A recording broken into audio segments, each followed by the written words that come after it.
Kemudian yang kedua, bagaimana kita bersikap terhadap keyakinan Qadariyah dan Jabariyah. Nah, ini gambar ini, saya ingin menunjukkan dari gambar ini bahwa pemikiran Qadariyah berada di satu kutub, di ujung satu kutub, pemikiran Jabariyah berada di ujung kutub yang berbeda. Ya, satu di kutub, katakanlah di kutub timur paling ujung, satu di kutub barat paling ujung. Nah, yang semestinya adalah risalah Islamiyah itu semestinya adalah kita berada di tengah, ya, di tengah dalam pengertian ayat-ayat yang dipakai oleh Qadariyah itu dipakai dalam kehidupan, dan juga ayat-ayat yang dipakai oleh Jabariyah itu juga dipakai di dalam kehidupan, dikombinasikan dalam bentuk satu keyakinan yang komprehensif. Satu keyakinan yang komprehensif. Kemarin kita sudah jelaskan bahwa mereka juga bersumber dari ayat-ayat Al-Quran. Tetapi Quran itu ibarat hutan, ya, atau Quran itu ibarat gajah yang kalau didefinisikan oleh seorang buta, maka definisinya sangat parsial-parsial. Jadi Qadariyah itu adalah penafsiran yang parsial, Jabariyah juga penafsiran yang parsial. Lalu tentang Asmaul Husna, ya, dan juga sifat wajib bagi Allah. Nah, ini pertanyaannya, satu pertanyaan ini. Saya lihat. Pertanyaannya, apakah Asmaul Husna dan sifat wajib bagi Allah ini adalah sesuatu yang sudah final? Ya. Jawabannya tidak.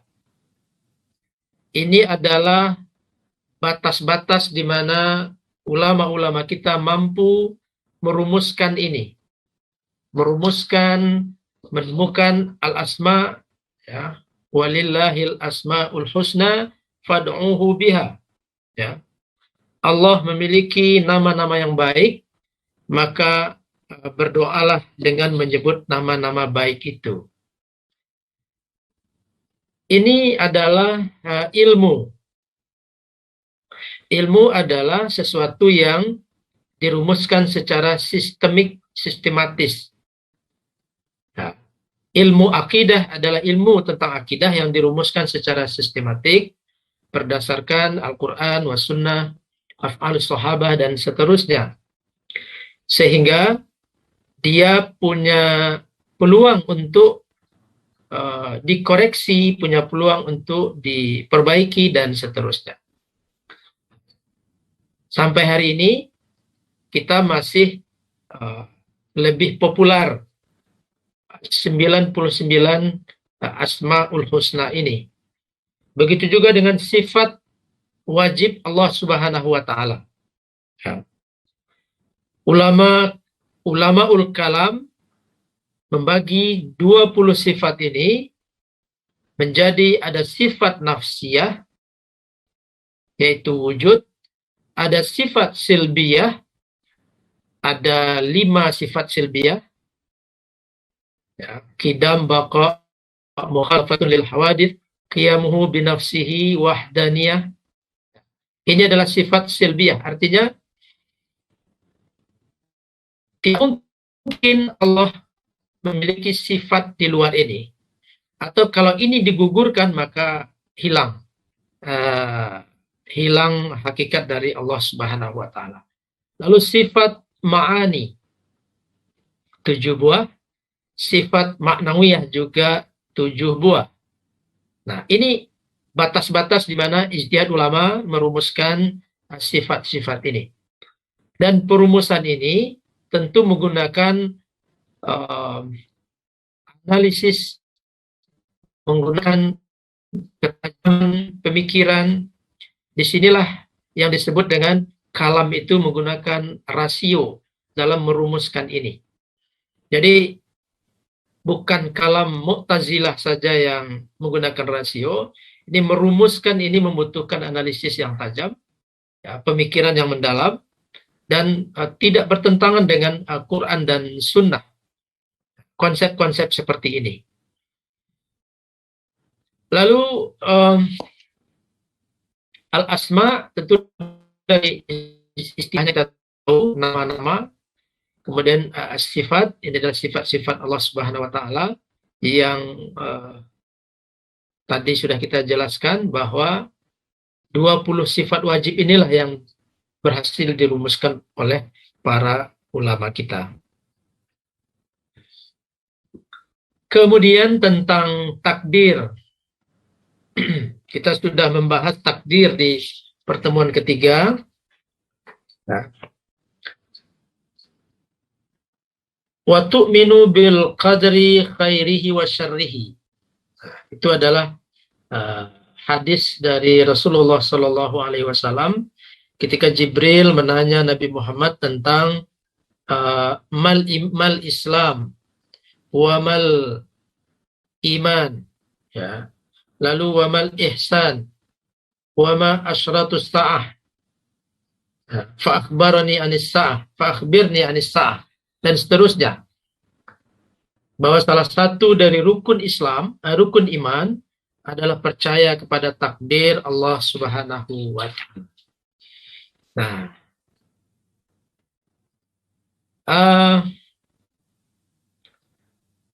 apakah takdir ini bisa diubah? Itu pertanyaannya.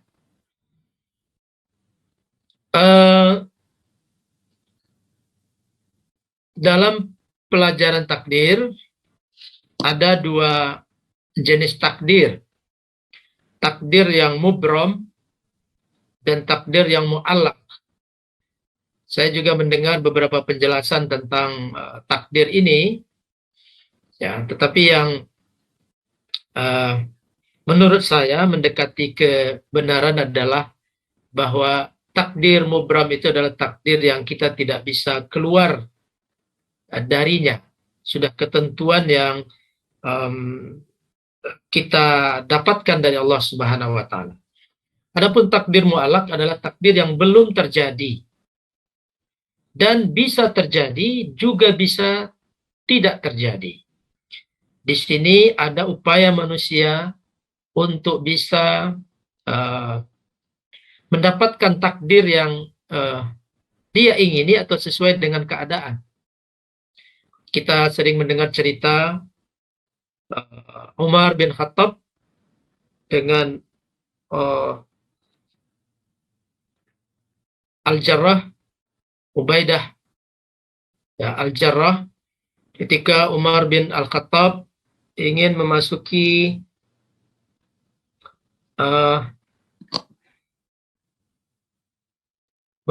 satu daerah, lalu di sana terjadi Umar bin Khattab mendapatkan berita bahwa di daerah itu terjadi wabah. Nah, lalu Umar bin Khattab mengurungkan niatnya untuk memasuki daerah tersebut di Syam. Kemudian terjadi dialog antara Umar dengan Abu Ubaidah Al-Jarrah. Apakah engkau takut dengan takdir Allah, wahai Umar? Umar menjawab, aku mengambil takdir Allah yang lain dan meninggalkan takdirnya yang lain. Cerita ini sangat masyhur, kita dengar. Yang intinya adalah bahwa ada takdir mu'allaq yang di situ ada ranah bagi manusia untuk berupaya dan berusaha. Kemudian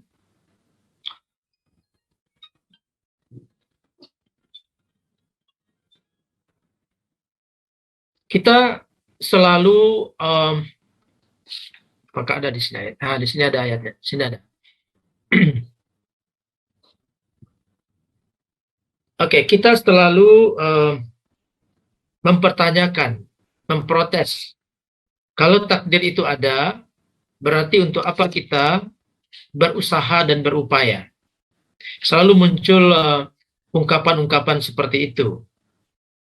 Nah, bila kita lihat dalam kehidupan kita sehari-hari, ada kompetisi, ada persaingan, ya, persaingan merebut juara satu. Jadi juara satunya hanya satu. Tapi yang berkompetisi itu ratusan. Nah, dalam kompetisi ini kita tidak pernah mempertanyakan apakah mungkin satu hadiah itu diambil oleh ratusan atau ribuan orang. Tidak pernah kita dengar gugatan atau pertanyaan seperti itu. Padahal itu sama saja dengan kehidupan kita yang gelap yang kita tidak ketahui ini. Kita tidak bertanya, kalau takdir sudah ditentukan, berarti untuk apa saya berusaha? Pertanyaannya, memang kita sudah tahu. Apakah kita sudah tahu apa hasil dari usaha kita? Tidak ada satupun yang tahu. Nah, jadi takdir ini adalah satu keyakinan untuk menyiapkan dalam diri kita ada tangan dan kekuasaan Allah Subhanahu wa taala dalam kehidupan kita. Ya, meyakini takdir adalah memberi ruang dalam pikiran kita, dalam hati kita, bahwa ada Allah di dalam kehidupan kita.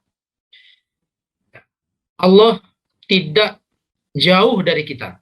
Allah ada di dalam kita, di dalam diri kita, dan Allah punya kekuasaan mutlak terhadap diri kita. Jadi takdir ini adalah rahasia Allah, dan itu harus kita simpan dalam pikiran dan hati kita. Jadi hidup ini tidak seperti semua sudah di atas meja. Mana yang kita mau, kita ambil. Mana yang kita tidak mau, tidak kita ambil. Kalau itu yang terjadi, maka kita tidak membutuhkan Allah dalam kehidupan kita.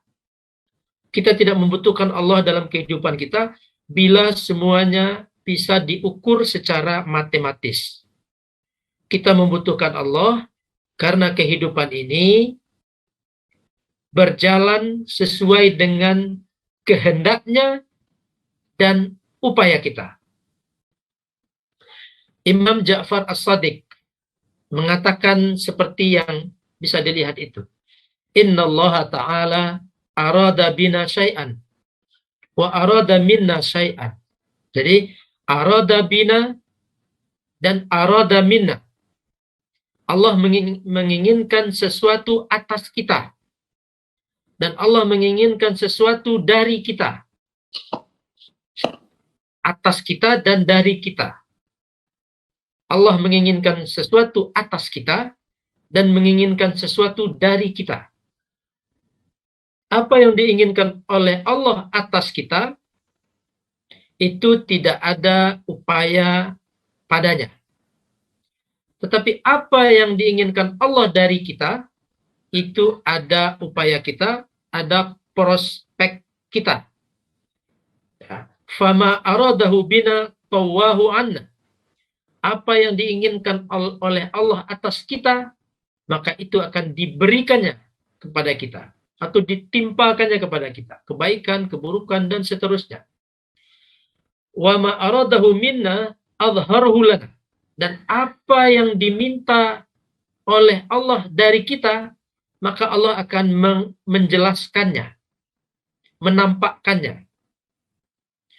Lalu, fama baluna nastaghilu bima aradahu bina, kata Imam Ja'far As-Shadiq, apa yang mendorong kita sibuk memikirkan terhadap apa yang diinginkan Allah atas kita, daripada kita sibuk menyibukkan diri untuk melakukan apa yang diinginkan Allah dari kita. Jadi, Imam Ja'far As-Shadiq mengajak kita, mari fokuskan pikiran, fokuskan hati untuk melakukan apa yang diinginkan Allah dari kita.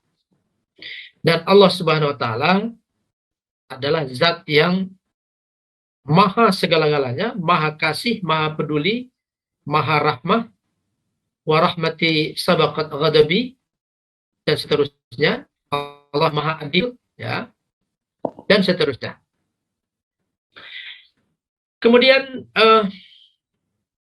ini termasuk dari yang kita bahas, kebaikan dan keburukan. Ma asabakum min musibatin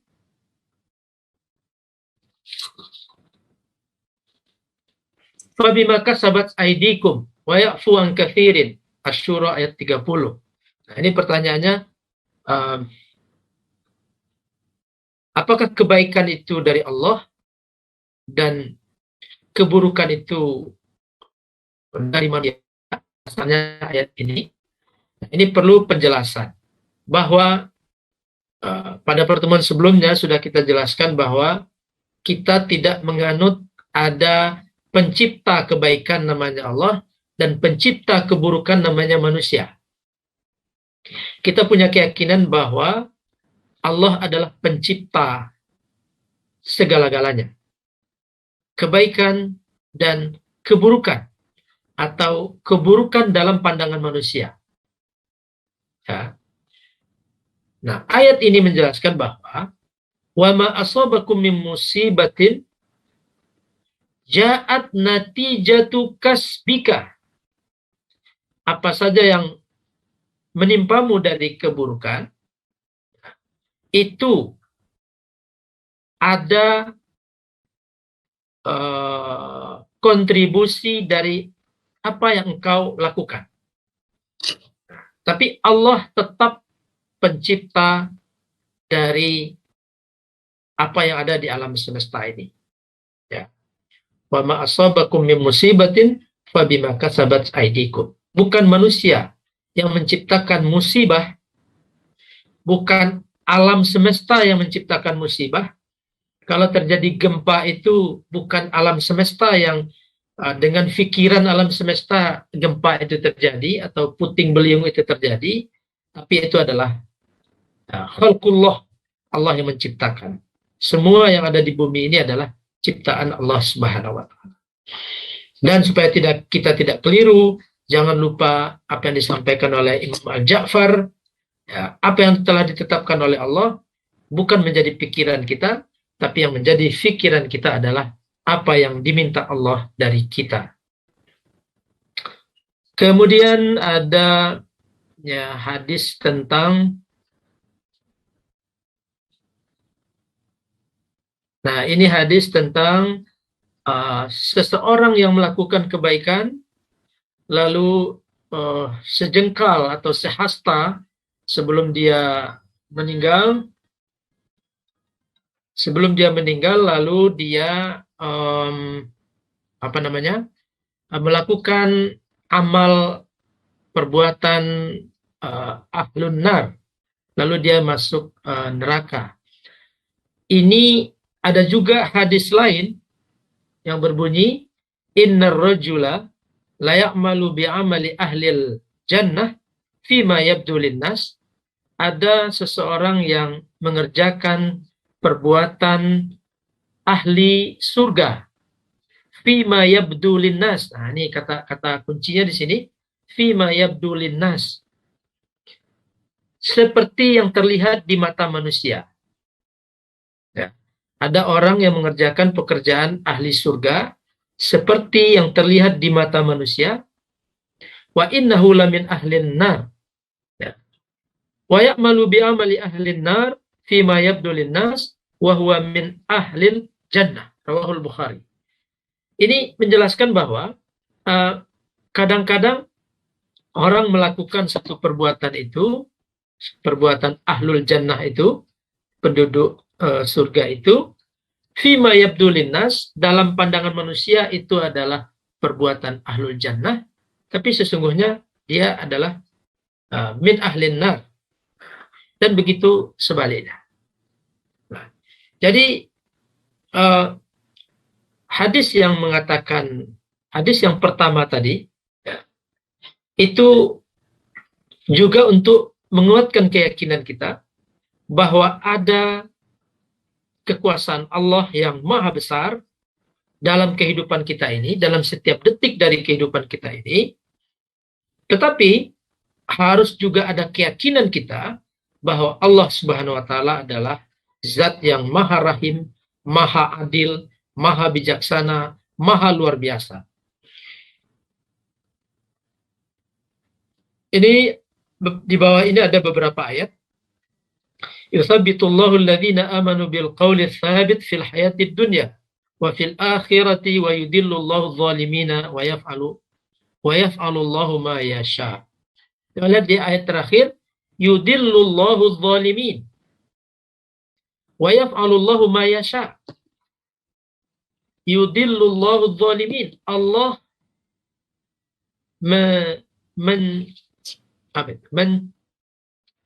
mendolalkan. Nah, saya cari versi Indonesia dulu. Allah menyesatkan orang-orang yang zalim. Jadi orang-orang ini berlaku zalim dulu, baru Allah yudillu. Ya.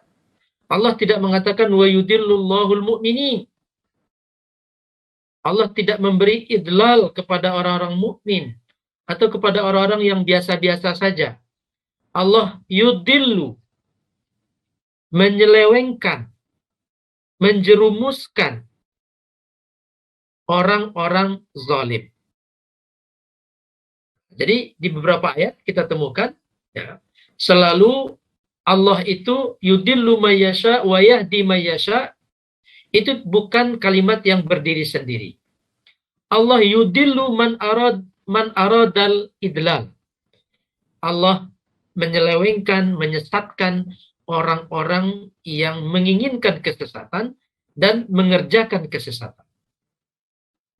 Wa yaf'alullahu ma yasha. Allah juga sebelum ayat ini, wa yahdi may yasha. Allah memberi hidayah siapa yang Dia ingini. Dan orang-orang yang mendapat hidayah selalu sudah menyiapkan dalam batinnya untuk menerima hidayah itu atau mendekat kepada hidayah itu. Wa yahdillahu may yasha. Jadi satu dari ajaran Islam ini adalah ya, Allah sebagai musabbibul asbab, pencipta sebab-sebab, tetapi Allah selalu ya sejauh yang kita fahami melakukan sesuatu berdasarkan sebab-sebab yang bisa jadi akal kita dapat menerimanya, bisa jadi kita mengetahuinya, atau akal kita tidak menerimanya, atau tidak kita ketahui. Allah Maha segala-galanya. Kemudian wa yaf'alullahu ma yasha. Allah melakukan apa yang Dia kehendaki. Ya. Wa yaf'alullahu ma yasha. Ini kunci keyakinan Ahlus Sunnah wal Jamaah. Kunci keyakinannya adalah innallaha ala kulli syai'in qadir wa yaf'alu ma yurid wa yaf'alu ma yasha. Allah tidak boleh dibatasi oleh apapun. Ini yang membedakan nanti Ahlus Sunnah wal Jamaah dengan firqah lainnya yang memberi batasan-batasan kepada Allah. Kalau ini Allah tidak boleh melakukannya. Kalau ini Allah wajib melakukannya. Itu nanti di bab Mu'tazilah kita berbicara itu. Kunci di sini adalah Allah yaf'alu ma yurid, kaifa yasha, wa aina ma yasha. Kapan saja, di mana saja, bagaimana saja, Allah Maha mutlak. Ya, kekuasaan tanpa batas. Walladzina jahadu fina lanahdiyannahum subulana wa innallaha lama'al muhsinin. Orang-orang yang berjihad di jalan kami, lanahdiyahum subulana. Jadi Allah memberi hidayah, memberikan jalannya kepada orang-orang yang jahadu. Jadi tidak tiba-tiba Allah memberikan hidayah dalam ayat ini. Jahadu awalan thumma nahdikum subula. Berjuang, berjihad, bekerja, berusaha, maka Allah akan menunjukinya jalan. Kalau semua sudah ditentukan oleh Allah ya dalam bentuk yang tidak bisa diubah, maka untuk apa linahdiyahum itu diberi petunjuk dengan upaya wajahadu, maka cocoklah kemudian Allah memberi hidayah. Wa innallaha lama'al muhsinin. Allah bersama orang-orang yang berbuat baik. Innahu man yattaqi wa yasbir fa innallaha la yudhi'u ajral muhsinin. Ini juga ajaran dari Al-Qur'an bahwa Allah tidak akan sia-sia. Jadi pertanyaannya, kalau takdir kita sudah ditentukan, jangan-jangan nanti kita untuk apa lagi kita berbuat baik kalau tak. Nah, ini keyakinan yang harus ditanamkan bahwa innallaha la yudhi'u ajral muhsinin. Di sini seorang muslim harus antuhsina billahi dhanna. Antuhsina billahi dhanna. Punya prasangka baik kepada Allah Subhanahu wa taala. Dalam hadis qudsi yang sudah sering sekali kita mendengar, ana 'inda dhanni 'abdi bi. Aku sejauh mana hambaku punya prasangka kepadaku. Jadi, kapan Allah itu la yudhi'u ajral muhsinin? Kalau seseorang itu yattaqillah wa yasbir ala masyaqqatil hayah, sabar dengan kesulitan-kesulitan hidup ini, maka Allah memberikan ajarnya, memberikan pahalanya, ganjarannya kepada orang-orang muslim. Kemudian ayat yastabshiruna bi ni'matin minallahi wa fadl wa anna Allah la yudhi'u ajral mu'minin. Di atas innallaha la yudhi'u ajral muhsinin, orang yang berbuat ihsan, orang yang ikhlas, orang yang bertakwa, janji Allah tidak akan menghilangkan ganjarannya. Di sini juga Allah tidak akan menghilangkan ganjaran orang yang mukmin. Jadi di sini mindset, kalau bahasa Pak Syahran ini, di sini world view-nya. World view seorang mukmin, seorang muslim secara akidah harus lurus kepada Allah Subhanahu wa taala bahwa Allah la yudil, Allah la yahdi liman la yuhibbud dalal wa liman la yuhibbul hidayah. Ya. Allah tidak akan mencelakai, Allah tidak akan menjerumuskan orang yang tidak berjalan di jalan kecelakaan atau di jalan ad-dalal. Begitu juga Allah tidak memberi hidayah, memberi petunjuk di jalan bagi orang-orang yang tidak menempuh jalan itu. Dan Allah tidak menghilangkan ya upaya, jaza, upah, ganjaran dari orang-orang yang berbuat ihsan dan dari orang-orang yang mukmin. Nah, ini sudah kita jawab di pertama tadi, penyimpangan Qadariyah dan Jabariyah. Qadariyah di sudut paling ujung kanan, kiri, katakan begitu. Jabariyah di sudut ujung paling kanan, atau boleh dibalik-balik. Pokoknya ini adalah posisi yang belum ideal.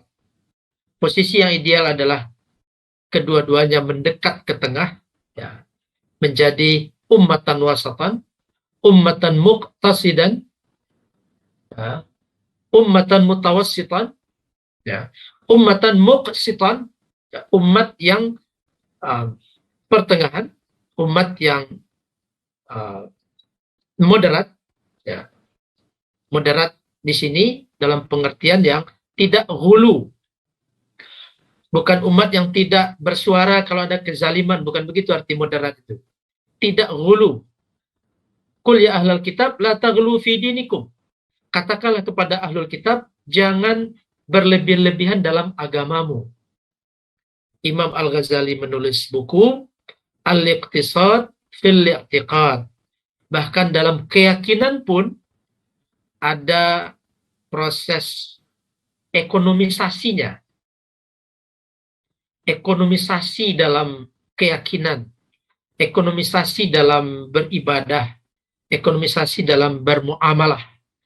Apa muamalah yang ekonomisasi dalam bermuamalah? Salah satunya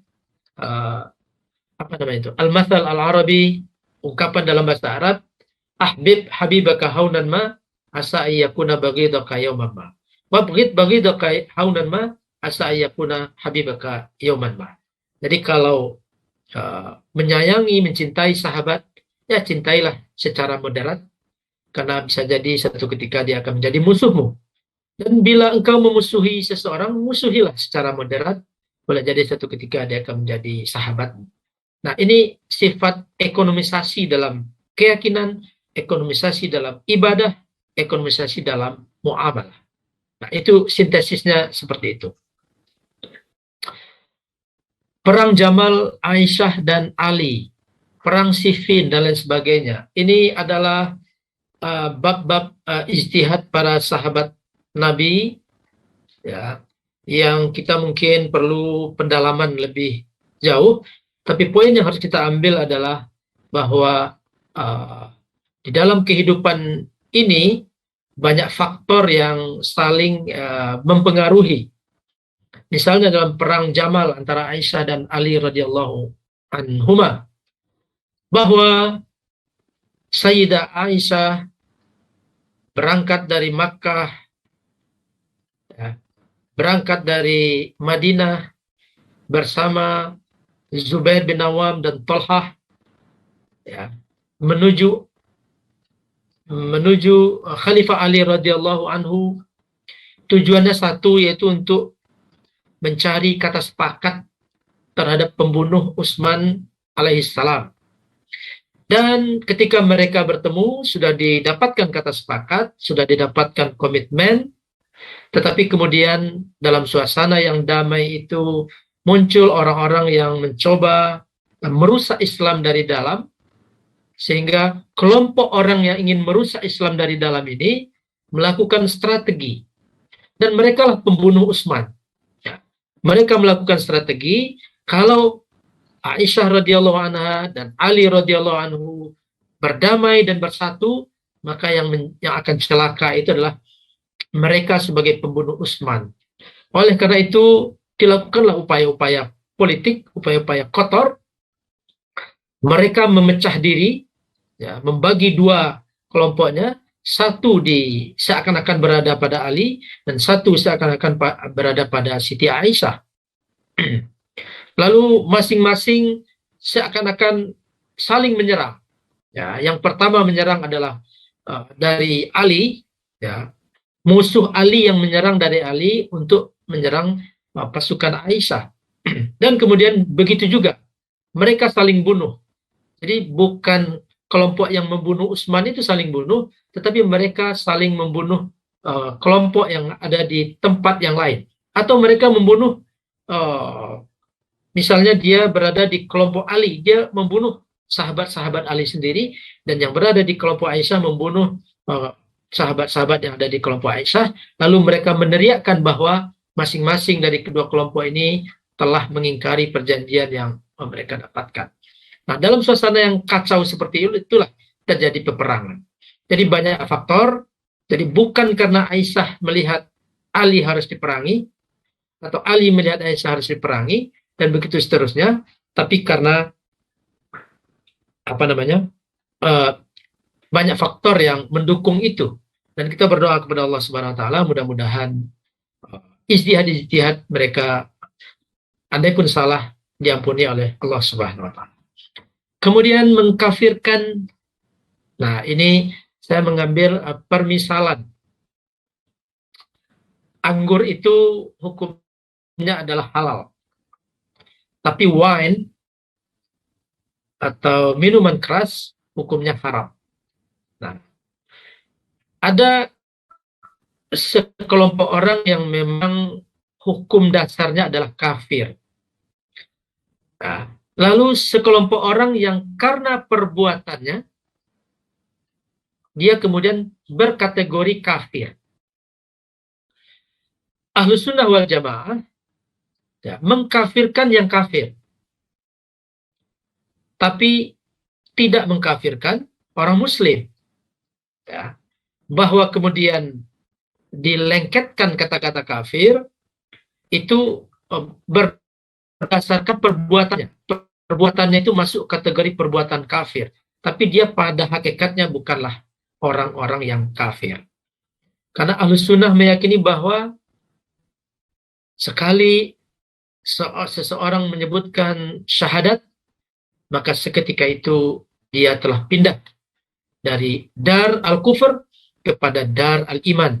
Tinggal dia memperbaiki amalan-amalannya sehingga sesuai dengan apa yang telah diajarkan oleh Rasulullah. Nanti kita lanjutkan yang dari ini pertanyaannya, saya lupa bagaimana pertanyaannya, tetapi sesungguhnya bahwa hadis yang menjelaskan bahwa Ainallah qalat huwa fis sama, gitu kan? Ya, fis sama. Bahwa Allah itu di dalam hadis ini digambarkan berada di langit. Nah, persoalan kita adalah apakah Allah itu di atas sana, atau di bawah sana, atau di samping sana? Allah jelas tidak di langit sana. Ya, Allah tidak di langit sana dalam pengertian mengambil satu tempat. Kalimat-kalimat atau ayat atau hadis yang menjelaskan as-samawat dan lain sebagainya adalah menunjukkan ketinggian dan kemuliaan. Ya, karena kalau kita lihat galaksi, kita tidak tahu ya galaksi itu mana yang atas, mana yang samping. Nah, kalau kita lihat Pulau Sumatera ini, Sumatera Barat umpamanya, itu ada di perutnya bumi, ya, ada di perutnya bumi. Ada Katulistiwa, Al-Khat Al-Istiwai. Ya, Katulistiwa itu kalau di Sumatera Barat ini melewati daerah Bonjol, Artinya kalau bumi ini bulat, maka kita berada di perut bola. Kalau kita ada di perut bola, maka kita sesungguhnya tidak menghadap ke atas, tentu menghadap ke arah samping. Ya. Nah, ini menjelaskan bahwa sesungguhnya langit itu pun sesuatu yang diperbincangkan oleh ulama, tetapi Allahu a'lam. Allah lah yang mengerti tentang bagaimana luar angkasa ini sesungguhnya, langit ini seperti apa. Tapi yang jelas adalah bahwa langit yang disebutkan dalam Al-Quran dan di dalam hadis menjelaskan ketinggian, kemuliaan, dan kewibawaan Allah Subhanahu wa Ta'ala, dan tidak menunjukkan jihah atau posisi atau tempat. Melihat Allah di akhirat. Nah, ini hadisnya bahwa Nabi bersabda bahwa umat Islam, orang-orang mukmin akan fayukshiful hijab. Allah akan membukakan hijab di hari akhirat. Ini adalah sebuah keyakinan, keimanan. Wujuhu yawma idzin nadhiratun ila rabbiha nadhirah. Di hari akhirat kelak, wajah-wajah senantiasa dengan sabar, dengan bersinar, menunggu dan melihat Allah Subhanahu wa Ta'ala. Keimanannya apa? Bahwa kita akan melihat Allah Subhanahu wa Ta'ala sebagaimana nubuah yang diberikan oleh Nabi Muhammad SAW. Kaifiyahnya itu kita serahkan kepada Allah, kaifiyah yang layak dengan kebesaran dan kemahakuasaan Allah Subhanahu wa Ta'ala. Lilladzina ahsanul husna wa ziyadah. Bagi orang-orang yang berbuat baik, al-muhsinun, mendapatkan husna, ditafsirkan sebagai al-jannah. Wa ziyadah itu ditafsirkan oleh ulama-ulama al-aqidah sebagai melihat Allah di akhirat kelak.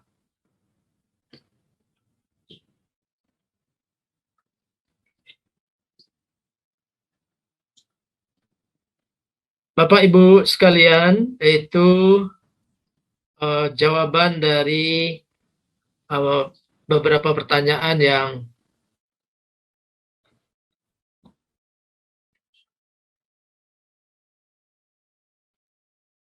yang disampaikan pada pertemuan yang lalu, dan pada hari ini kita akan membahas tentang Khawarij, Murji'ah, dan Syiah.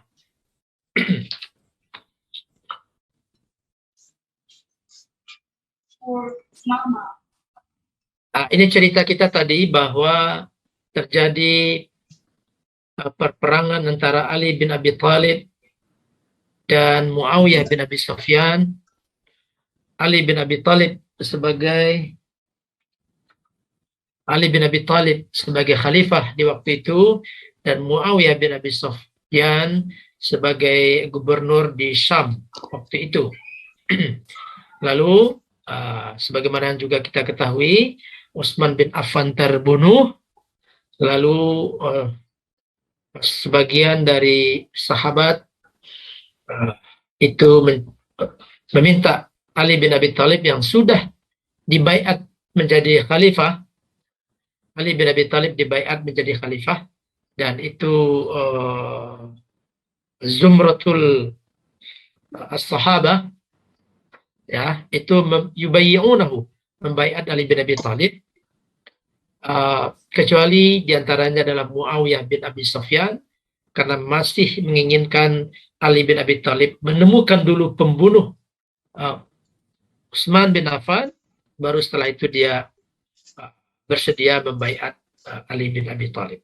Nah, terjadilah perang Siffin, dan kemudian perang ini terjadi tahun 37 Hijriah atau sekitar tahun 657 Masehi, berjalan seminggu atau lebih, dan kemudian berakhir pada tahkim di bulan berikutnya, di bulan Ramadan.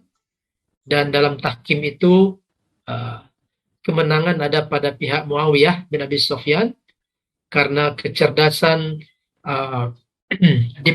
diplomatnya, yaitu Amr bin As. Saya mohon izin.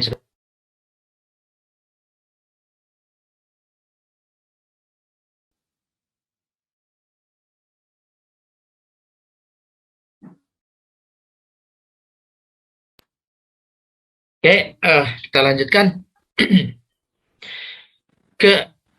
Kecerdikan Amr bin As dalam bernegosiasi, berdiplomasi dengan Abu Musa al-Asy'ari, sehingga akhirnya Muawiyah dibaiat sebagai khalifah, dan Ali bin Abi Thalib kemudian tanggal kekhalifahan dari beliau. Nah, ketika terjadi tahkim ini, sekelompok orang dari pasukan Ali bin Abi Thalib itu tidak menerima proses tahkim ini. Mereka menginginkan bahwa perang ini harus diselesaikan dan harus dimenangkan oleh Khalifah Ali bin Abi Thalib. Tapi kemudian karena kondisi yang sangat-sangat rumit, maka kemudian Ali bin Abi Thalib menerima tahkim ini. Karena sudah demikian banyak sahabat Nabi yang meninggal dari kedua belah pihak. Nah, sekelompok orang yang keluar itu, ya, itulah mereka yang disebut dengan Khawarij, kharaja, ya, keluar dari barisan Ali bin Abi Thalib. Mereka mendalilkan sikap mereka itu, pendapat mereka kemudian kepada surat Al-Maidah, "Wa man lam yahkum bima anzalallah faulaika humul kafirun." Surat Al-Maidah ayat 44. Lalu juga ada Al-Maidah ayat 45. "Wa man lam yahkum bima anzalallah faulaika humul zalimun." Al-Maidah ayat 47, "Wa man lam yahkum bima anzalallah faulaika humul fasikun." Ini potongan-potongan ayat yang kita ambil, ayat panjang, tapi untuk kepentingan dirasah kita ini, kita ambil ujung-ujung dari ayat ini. berdasarkan ayat ini, atau ayat ini yang dipakai oleh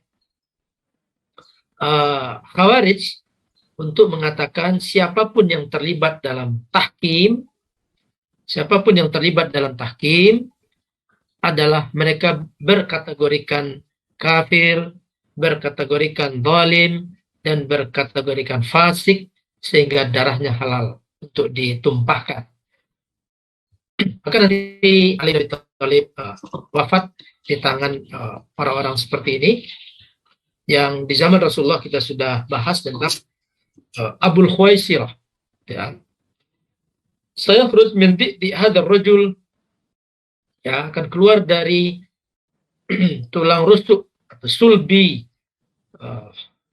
Abul Khuwaisirah ini sekelompok orang yang yurattiluna al-Qur'an wa yuraddiduna al-Qur'an wa yatadarusuna al-Qur'an la yatajawaz, tidak melewati dari lehernya. Ya. Ini nubuah dari Nabi Muhammad Sallallahu Alaihi Wasallam. Apa pokok-pokok keyakinan dari Khawarij? Pertama, pelaku tahkim kafir. Pelaku tahkim kafir siapa saja, termasuk orang-orang al-mubasyiruna bil jannah, orang-orang dijanjikan masuk surga oleh Rasulullah, juga masuk kategori kafir. Ya. Siapapun para sahabat yang ikut dalam tahkim itu dikategorikan Khawarij sebagai orang kafir berdasarkan kepada pemahaman mereka terhadap ayat-ayat yang di atas tadi itu. Oleh karena itu darahnya halal untuk ditumpahkan alias dibunuh, dan kemudian ini menimbulkan kekacauan luar biasa. Pendapat atau keyakinannya yang lain adalah imamah tidak wajib dari Quraisy. Ini satu pendapat yang berbeda dengan para sahabat dan ulama-ulama sebelumnya, ya, al-a'immatu min Quraisy. Tapi ini oleh generasi kita sekarang, generasi modern ini sangat terpukau dengan pendapat terakhir yang kita sebutkan di sini, al-imamah tidak wajib dari Quraisy, atau pemimpin tidak wajib dari Quraisy. Khalifah atau Amirul Mukminin tidak wajib dari Quraisy. Ini secara sekilas, sepintas adalah pendapat-pendapat yang mirip dengan demokrasi. Ini yang kemudian membuat sebagian dari generasi muda kita terpukau dengan Khawarij ini. Kenapa? Karena ada simbol-simbol demokrasi dalam keyakinan Khawarij. Tetapi akidahnya secara mendasar tentu sangat berbahaya bagi keutuhan Islam dan ajaran Islam itu sendiri.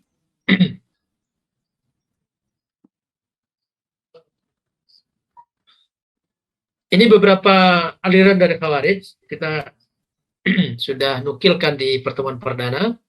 Khawarij itu dalam hitung-hitungan ulama al-kalam ada 20 kelompok mereka, banyak sekali. Nah, saya nukilkan di sini beberapa saja. Al-Haruriyah, dinisbahkan ke satu tempat dekat Kufah, ya, Al-Harurah. Lalu ada Asyuriyah. Nah, ini diambil dari ayat Al-Quran. Wa minan nasi may yashri nafsahu ibtigha'a mardatillah.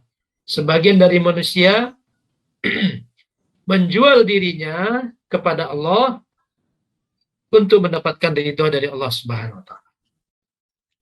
Ada Al-Azariqah. Ini adalah kelompok yang sangat sadis, selalu main bunuh. Rata-rata Khawarij ini selalu main bunuh.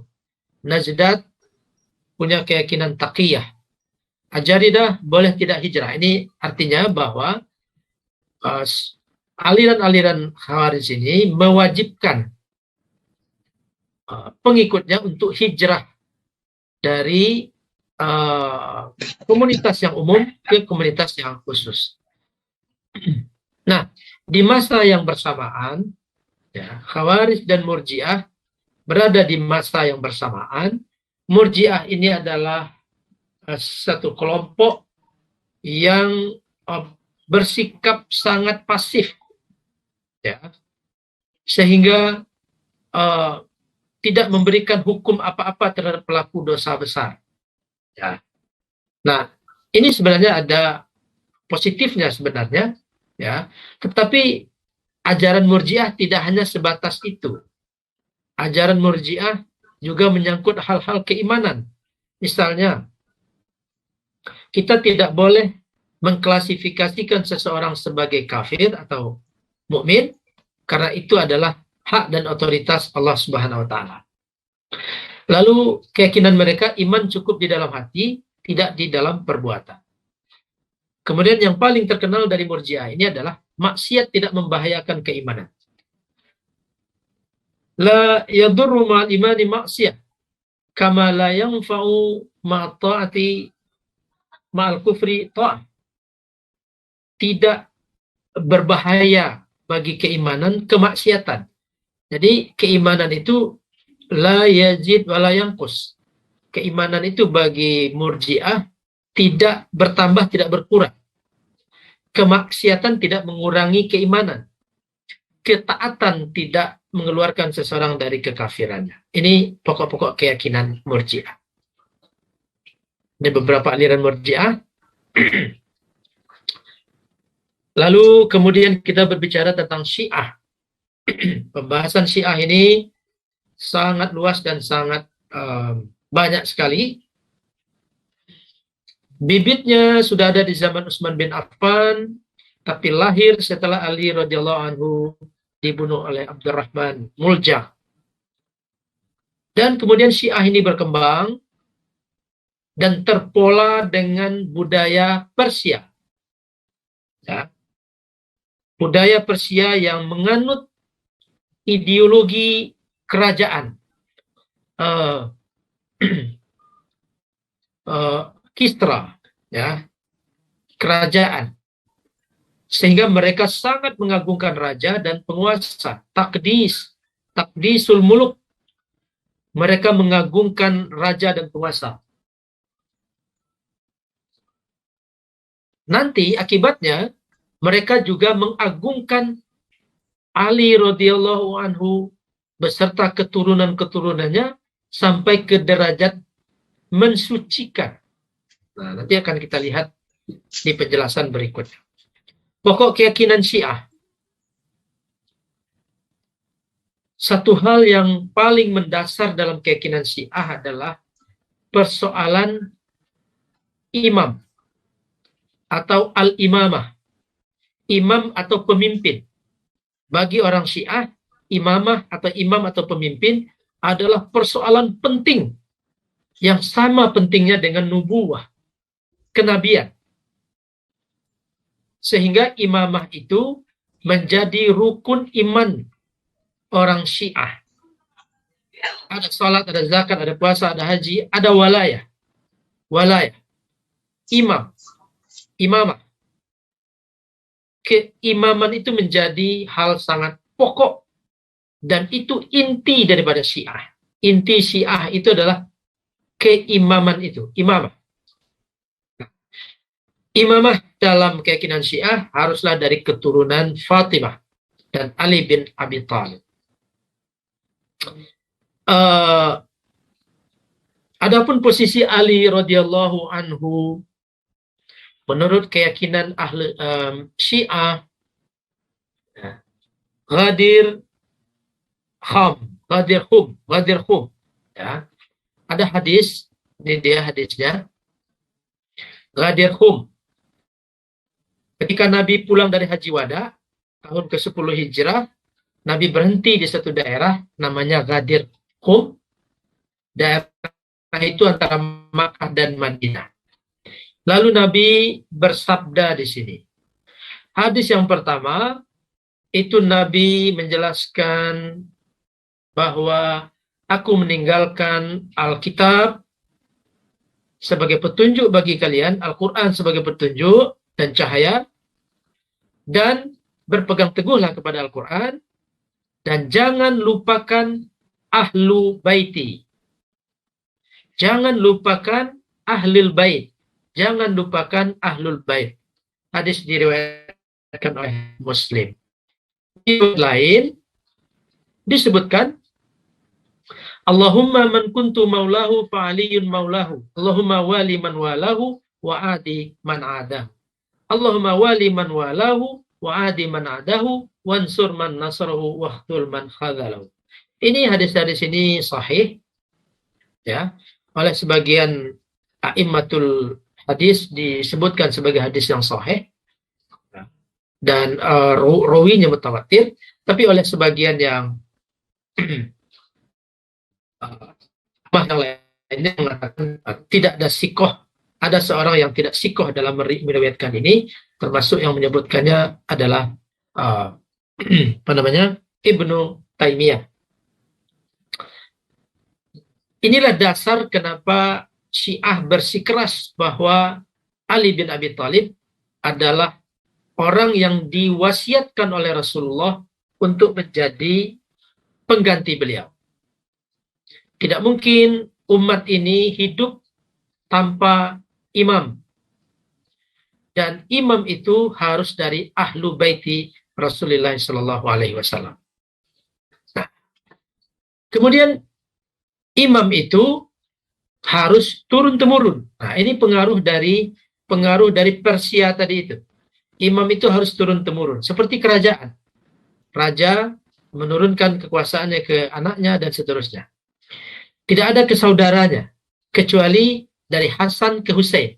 Tetap ada pengecualiannya di sini. Nah, ini adalah budaya-budaya Persia, budaya-budaya kerajaan. Lalu seorang imam harus bersifat seperti Nabi, mulai dari kecilnya. Ya. Baik, sabar, penyantun, tidak mengerjakan pekerjaan-pekerjaan tercela, dan seterusnya. Lalu maksum, imam itu nanti harus maksum, Ali bin Abi Thalib dan seterusnya harus maksum. Ya, maksum dalam keyakinannya, maksum dalam perbuatannya, maksum dalam upaya dakwahnya, dan maksum dalam hukum-hukum yang diterbitkannya.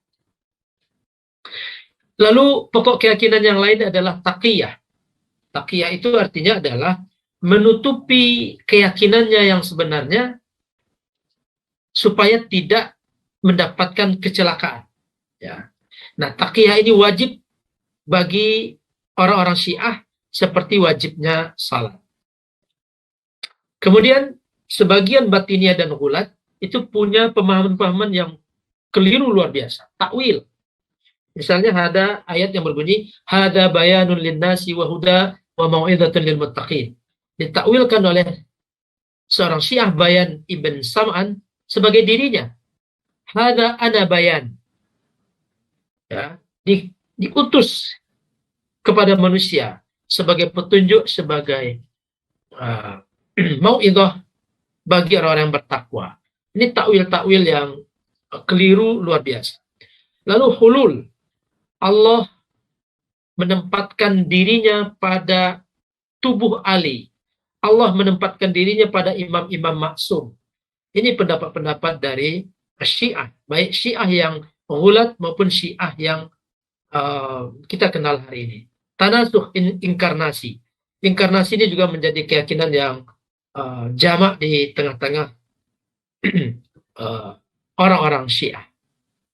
Ini beberapa aliran Syiah. Sabaiyah, pendapatnya macam-macam dan aneh-aneh. Ya. Ghurabiyah berpendapat Ali adalah Nabi. Jibril salah meletakkan wahyu kepada Muhammad. Nabi dan Ali sama seperti ghurab dengan ghurab. Ghurab itu sejenis binatang, burung hantu atau apa gitu. Kisaniyah, ya. Ini Muhammad bin Hanafi al-Ghaib. Jadi imam gaib itu menjadi keyakinan yang sangat merata di kalangan Syiah. Inkarnasi, at-tanasuh, dan begitu seterusnya. Ada Syiah Imamiyah, Syiah Ithna Asyariyah. Syiah Ithna Asyariyah inilah yang berkembang di Iran saat ini. Dan Syiah Ithna Asyariyah itu pula lah yang kemudian datang ke Indonesia. Lalu ada Syiah Ismailiyah atau Syiah Sab'iyah. Ismail bin Ja'far, ya, As-Sadiq, ya.